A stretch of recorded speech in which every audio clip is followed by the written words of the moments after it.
Good afternoon, everyone. This is Dr. Diggs. It's another beautiful day out here in the Pacific Northwest. We are just 2 days away from Christmas, and I'm excited, guys. We're going to be talking about Duane today. We're going to talk about everything because he's kind of a large can of worms, and I probably could have made 3 different videos about him, but we're going to be talking about how he's going to stack up in potentially the future JP meta. We're also going to talk about his kit. We're going to go over his abilities and whether or not I think you should pull. Quick TLDR though, I think you should.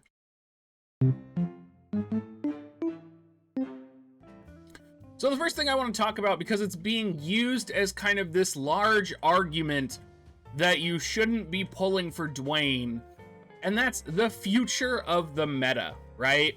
At least according to the future of the meta that JP has right now. And as we can see, getting Duane, they are trying to shake it up a bit. They're also trying to shake it up with a lot of different VCs as well. So, the future of JP is going to be all light element units. In the more immediate future, we do have El Siral coming out. And then soon, or with that, we'll be having Sakura coming out as well. I actually think Sakura comes first, but doesn't really matter here. We also have Yuna coming out as well. Now, a lot of people are saying, why would you pull for Duane if, you know, he is just going to get killed by El Siral and Sakura, right? He has 5% magic resistance weakness, of course, right? He's 10% weak to light. That means he's going to die to these units. And that's not necessarily true. And, you know, he is kind of being talked about as a really powerful counter to light element units coming down the road. And I've actually seen builds of him sporting upwards of 85% magic resistance, which would be pretty powerful. And I think with 85% magic resistance, you will be able to survive a Yuna LB, you'll be able to survive a Holy, and that's just one of the many ways to build Duane. Duane is a character who is really going to be one of those units who will do right by you. If you have the VC to invest in him, if you have the Espers to invest in him, if you're someone who has a broad toolkit at your disposal, Duane is going to become an even more powerful character for you. If you're someone who doesn't have access to that toolkit, and that toolkit might include a Soul of Thalmassa, right, for magic resistance. It might include other +5 pieces of raid gear. He might not be as powerful in the future for you. So, when people are asking me, should I be pulling for Duane? I think he's a great unit to pull for, but I also have a very broad hit, right? I have a lot of VC, I have a lot of Espers, so for me, it's a no-brainer because he has a much higher potential than a lot of other units have. Very similar to Ruin, Stern, and Gilgamesh, and I have no doubt that's probably why he's double cost. And I think that is really how double cost units should be. They should have a higher skill cap, and they should have a higher potential. So when I see people making arguments that El Siral, Sakura, and Yuna are all reasons not to pull Duane, that's partially true, but there's also this future with Duane's TMR having 25% magic resistance, with Fenrir, with Soul of Thalmassa +5 on him, where he might actually be a very powerful counter to these units in the future. Keep in mind as well, Duane also offers a mastery ability that gives darkness +15 to all of his dark allies, so we might actually see a meta where the dark really overtakes the light. That's assuming, of course, that we do get to that actual meta that JP has.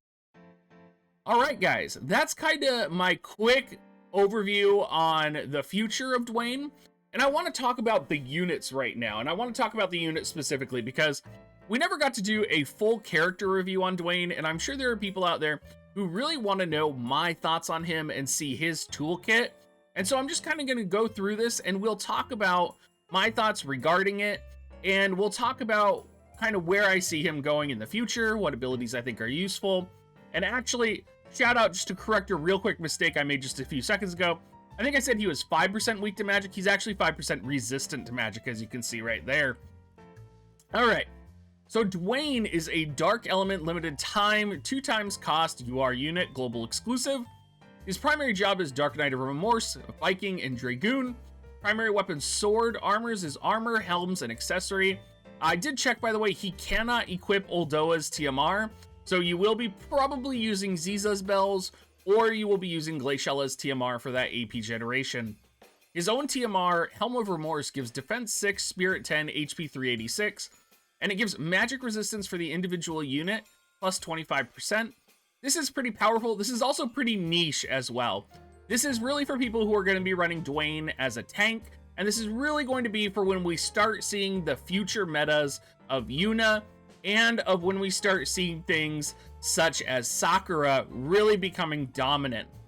His mastery ability gives HP 10% for Dark Allies, Dark Attack 15 for Dark Allies. He also gets Defense Penetration 20 for himself, and he gets Attack plus 10%. Now, his board stats do give an additional Attack plus 20%, which is really powerful. He also gets a critical rate 17. There is a sword that has been data mined, which might be adding some critical rate for one-handed weapons, so we're definitely going to want to keep an eye on that. It was kind of put in as Duane's sword. In terms of his resistances, he's 10% weak to light element. He has 10% resistance to slash and pierce, which is awesome. And he's resistant 15% to blunt, 5% to missile, or he's weak to those, sorry. And he has 5% resistance to magic.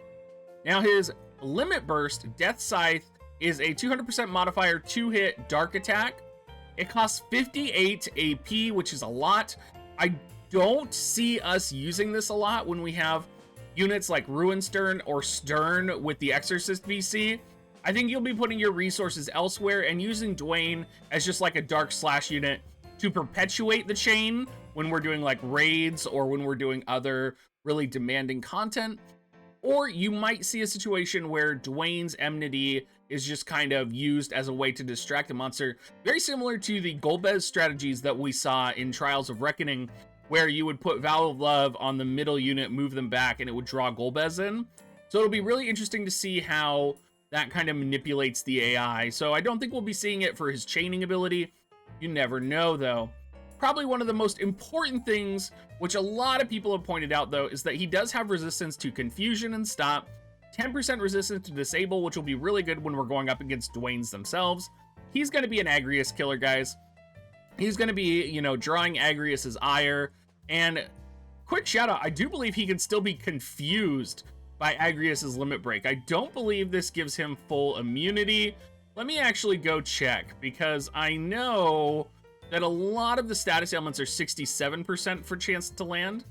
So Duane actually does not have full immunity to confusion from Agrius, just because Agrius has a 67% chance to land. Maybe if the Agrius had max faith and you had low faith on your Duane, you know, there might be, or high faith on your Duane, sorry, there might be a chance that confusion could land. You're also going to want to check, because Duane does have a disable attack. You're also going to want to have moderately high faith to land that percentage on the opponent. So there's a lot to go on here where maybe Agrius's confusion can land, depending on how you build your Duane. Taking a look at his passives here, he does have the move 1, increased chance of being targeted by 5 for self. This is really powerful. This is going to be used. This is going to be used to trick AIs, to mess up the enemy AI. It's going to be used a lot. Viking lore is probably the one we're going to see a lot for increased attack, but you might see knighthood as well for the defense 15. You also might see unyielding protection for missile resistance in the missile future with Nivru. And we're going to have jump 1 and HP 1, which can always be useful. His counter ability, sorcery counter, is only a 30% chance to proc when he receives magic damage. It is a counter that's 3 spaces away, but I don't think we're going to be seeing it set. I really think we're going to see Dragon's Blade set, and I think we're going to be seeing him try and survive a little bit longer using that counter. You might set sorcery counter. It's really going to kind of depend. We'll have to see.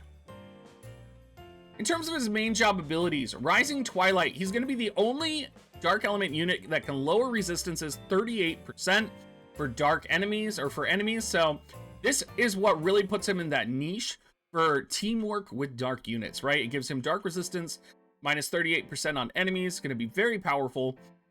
Dark Mantle increases defense and spirit 15. decreases light resistance 5% for 3 turns to self. This is pretty powerful. I think you're most likely going to leave this on all the time, or you're going to turn this off and you're going to turn Atonement on, which is going to increase attack 40 and defense penetration 20 for 3 turns for your allies for the attack plus, and the defense penetration 20 for the individual unit himself. This is going to be powerful too. It's honestly kind of a toss-up. If you're going to be in tank mode, you might set Dark Mantle. If not, you might set Atonement. Remember too, if you want him in tank mode, he's probably going to be tanking magical attacks potentially. So keep that in mind as well, because you might want to be popping his TMR ability. There's a lot that goes into this, right? You might even not want to pop Dark Mantle at all, and you might, if you're in a tank mode right now, want to go for a slash resist build, utilizing Glaciela's TMR to give him more slash resistance, and maybe popping Siren on him. That might also be a way to go. Now, probably, I think his primary attack, there's kind of two I think are primary. It's going to be Darkness and Magic Infuse. I think Darkness is going to be much more powerful than Magic Infuse, because it has a 25% chance to inflict Disable for 3 turns on the targets, and it's AoE. I mean, this is going to be powerful, right? This is going to be game-changing and game-ruining if you're going up against this guy, and it's just going to destroy. The Disable chance is pretty low, only at 25%, but I mean, the amount of times we're probably going to see this proc is going to be infuriating. Magic Infuse dispels auto revive on the enemy target. That's pretty good as well. I also think the drain, or not the drain AP, but the reduce AP 5 to 20 times per target is very powerful as well. And I think being able to decrease the enemy's AP is something that also might be really important. His sub-job, Dark Knight of Remorse, gives Sword Eater and Spell Eater, which also gives a 43% attack debuff and a 43% magic debuff on the opponents. This is pretty unique. This is the highest attack break and magic break in the game that we have right now. I could see if you're going up against specific compositions, you might actually adjust one on and one off. You might actually turn off Darkness and Magic Infuse too, if he is going to be in sort of a tank mindset, just so that he's forced to use these abilities. I think these abilities will be used. I think what's going to be hard is making sure that he utilizes them right and getting the AI to fully cooperate with you. Now, his secondary sub is Viking. I really don't think this is going to be what he's on a lot. He does have Launch and Killing Axe. Maybe if you're going for like a brawler build with him, you will run sub Viking. I think most people are going to either run, you know, honestly, I think any of them are viable. I guess maybe if we're doing guild battle or arena, sub Viking might be better. Again, it really depends on how you want to build him, right? Because he has so many different builds that he can go for. He can really do brawling really well. He can do like first hit tank really well. It's going to be interesting to see how he's utilized and used. Now, a lot of people threw this out the window when I was talking about it on my stream. I think he's going to be great as Sub Dragoon. Controversial opinion, I know. But I think paired with units like Kane and units like Warrior Light potentially, we could have like 3 heavy brawling jump units, basically. We could also throw like Ruinstern, Kane, and you know, some combination of something else in there. There's a lot of Pierce and a lot of Dark combinations that we could use. We could utilize Ziza. I think an important thing to consider as well is that Ziza is going to be getting 120 pretty early in the cycle of level 120 EXs. So you might also see Duane paired with Sub Dragoon with Ziza at some point. Anyway, that's, you know, y'all know I love my Dragoons, so you gotta forgive me for trying to give street cred to the Dragoon here. In terms of equipment, we're probably going to see a lot of Lazalia, Royal Guard swords, Naggarok, Lionheart's Coral swords. Any of those are going to be good for him. I think mostly his sword is going to come out soon, so we'll take care of that. I definitely forgot to delete that platinum bow on there, so you can just ignore that. As for TMRs, I think we're going to see the White Wolf's armor potentially being the best in slot for him, followed up by Ziza's bells.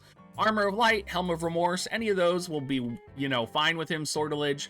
You can kind of put any combination. What I think will not work, though, is Evasion. And I think a lot of people are trying to force him into an Evasion build, and that's not where he's going to fit. In terms of VCs, there's a lot of VCs, depending on how you build him, that you could put on him, right? Probably the strongest is going to be Diablos. You're going to see the most. You're probably also going to see Igaion a ton. You're going to see Moraga a ton. You can get Fenrir in there if you want him to be more tanky. Fenrir also has agility on his VC, so it could be really powerful to put on him to make him even faster, because his agility is actually pretty high, right? It's about 7 agility higher than Warrior of Light, so he's going to be a pretty fast attacking unit. One of the other things I haven't talked about too is the units that he's going to work well with in the future. And there's a unit coming out in the near future called Garble, is what his name's translated to. Personally, I think it's going to be translated into Gabriel, but we will see. He's going to have the same mastery ability that we have right now. So if you did pull for Duane, he's going to be a really good pair in the future, because these master abilities do stack in JP, and I imagine we will see them stacking in Global as well. All right, everyone, this has been a long video. It's been a while since I've done a really long character review video. For those of you out there who are, you know, on the fence for pulling, I would say just go for it. I mean, you know, there's a lot of people who are complaining about the $47 price tag on him, but you have to have the perspective that a lot of times we pull for units with Visior that is more than $47, particularly if you're a paid player or a Dolphin. I would say go for it. You know, it's Christmas, treat yourself, and, you know, go enjoy your life. Thank you so much for watching, everyone. If you are planning on buying Visior, please use my affiliate link, dig.gs/coins. Our current dig.gs/offer is currently out right now, but it will be back in January. You can support me by going to the dig.gs/coins, though, and purchasing Amazon coins from there. Thank you so much, everyone, and have a great rest of your day.